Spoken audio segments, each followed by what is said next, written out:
March 9th, 1974, Lubang Island, the Philippines. A man emerges from the jungle. He is 52 years old. His uniform is rotting off his body, his rifle still loaded, his eyes sharp as the day he arrived. His name is Hiroo Onoda, and he has been fighting World War II for 29 years. The war ended in 1945. Nobody told him.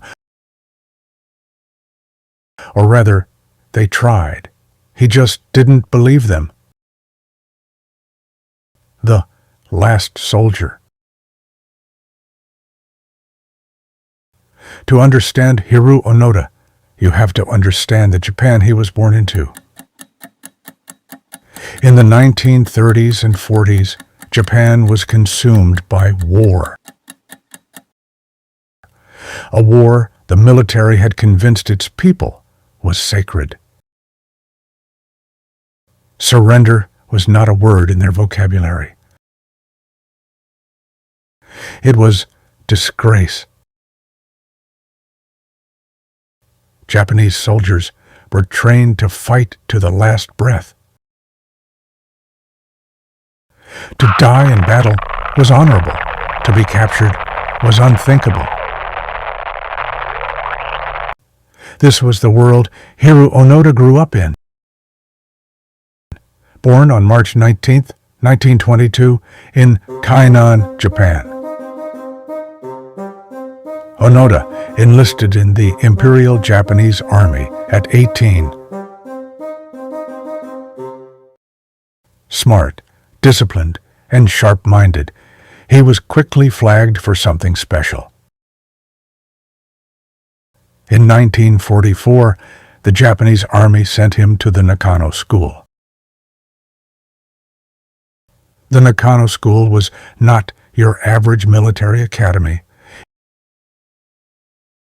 It was Japan's most elite intelligence and guerrilla warfare training institution. The men who trained there were taught espionage, sabotage, survival. How to live off the land for months, years, without resupply. How to disappear into enemy territory and never be found. They were taught something else, too.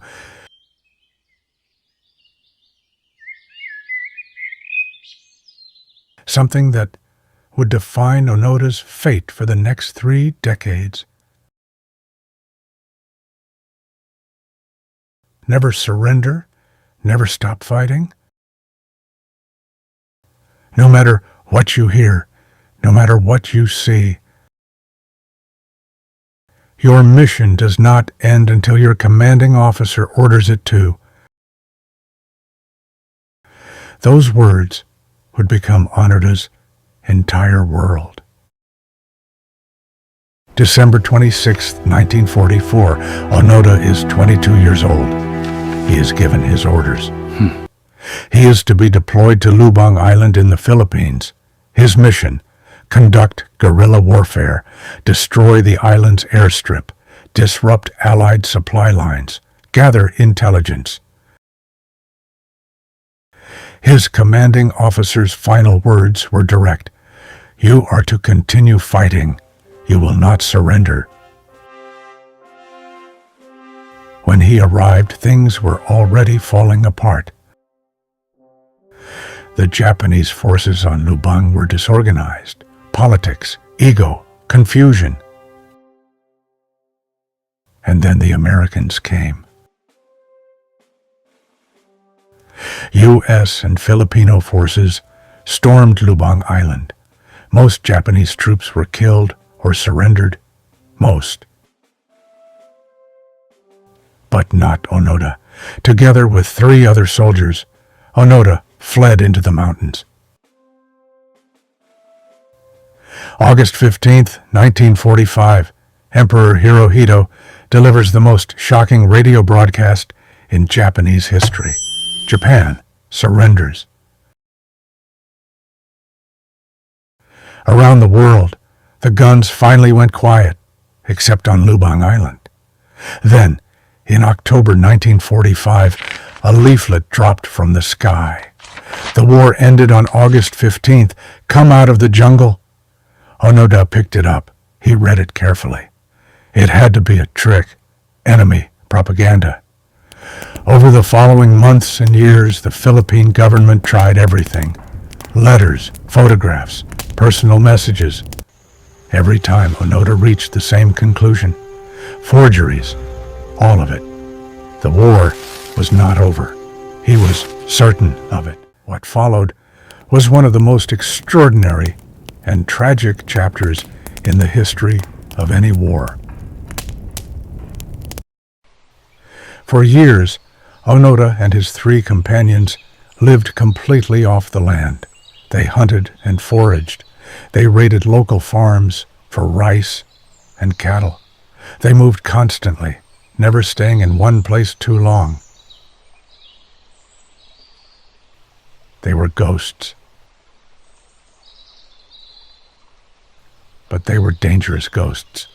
To the people of Lubang Island, these men were a nightmare. Onoda believed every single one of them was an enemy soldier. He was not cruel. He was a soldier doing his duty. The years were taking their toll, not on Onoda's will, but on his unit. In September 1949, Private Yuichi Akatsu had had enough. He slipped away from the group quietly. 6 months later, he walked out of the jungle. Then, on May 7th, 1954, Corporal Shoichi Shimada was killed. 3 became 2. For the next 18 years, Onoda and Kozuka fought on together, 2 men against the world. While Onoda moved through the same jungle trails, the world outside was exploding with change. Television, the space race, the moon landing, the Cold War, Vietnam. An entire new generation was born. Onoda didn't know any of it. Then, on October 19th, 1972, Kozuka was shot and killed. After 27 years in the jungle, Hiroo Onoda was alone. Kozuka's death sent shockwaves through Japan. After nearly 3 decades, proof had surfaced that at least one Japanese soldier was still fighting on Lubang Island. The Japanese government launched multiple search missions. The Philippine military sent patrols. Journalists tried to find him. Nobody could. Onoda was too good, too well trained, too disciplined. He had spent nearly 30 years perfecting the art of disappearing. Then, in 1974, someone unexpected entered the picture. His name was Norio Suzuki. Suzuki was a backpacker, an adventurer, a free spirit. In February 1974, Suzuki stepped onto Lubang Island. No military escort, no government backing. He spent 4 days walking the jungle, calling out Onoda's name. And on the 5th day, Onoda stepped out of the trees. Suzuki sat down cross-legged. They shared food and stories. I will not surrender, not until I receive orders from my commanding officer. Suzuki returned to Japan carrying something extraordinary. Photographs. Proof, undeniable, photographic proof that Hiroo Onoda was alive. The Japanese government went to work immediately, tracking down the one man who could end this.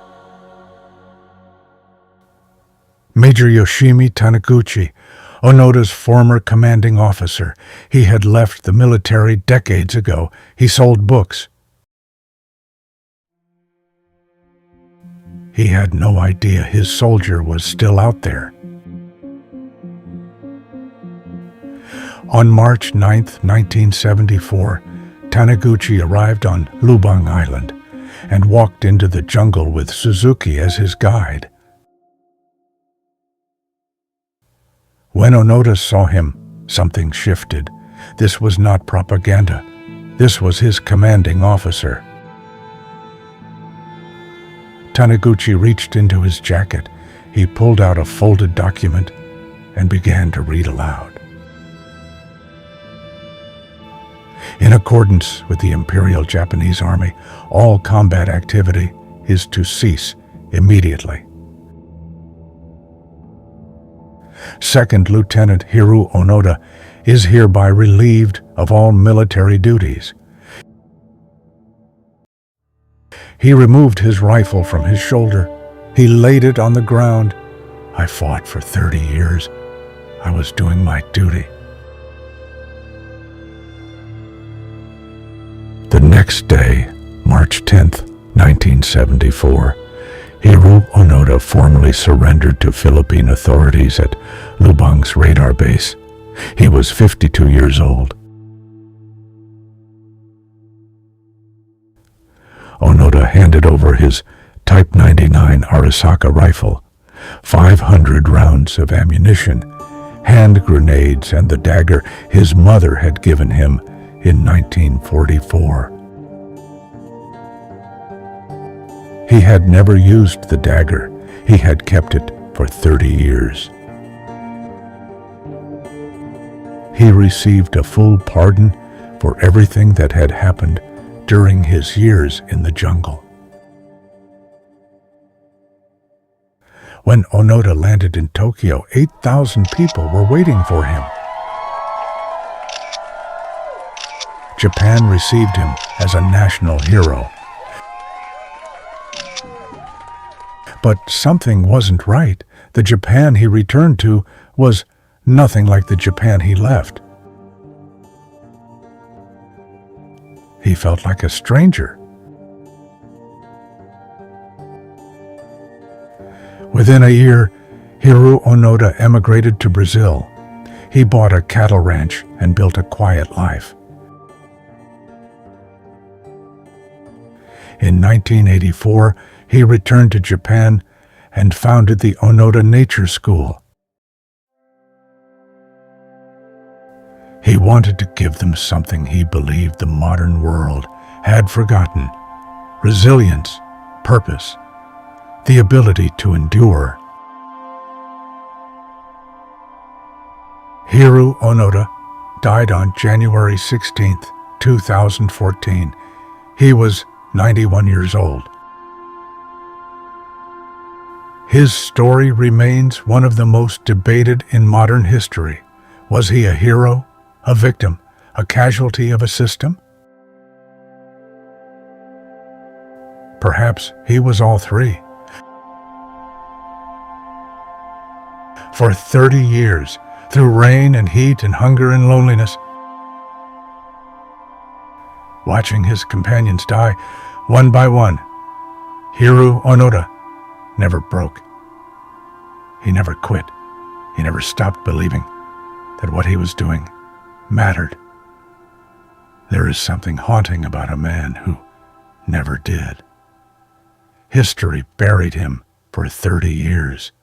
Now you know his name.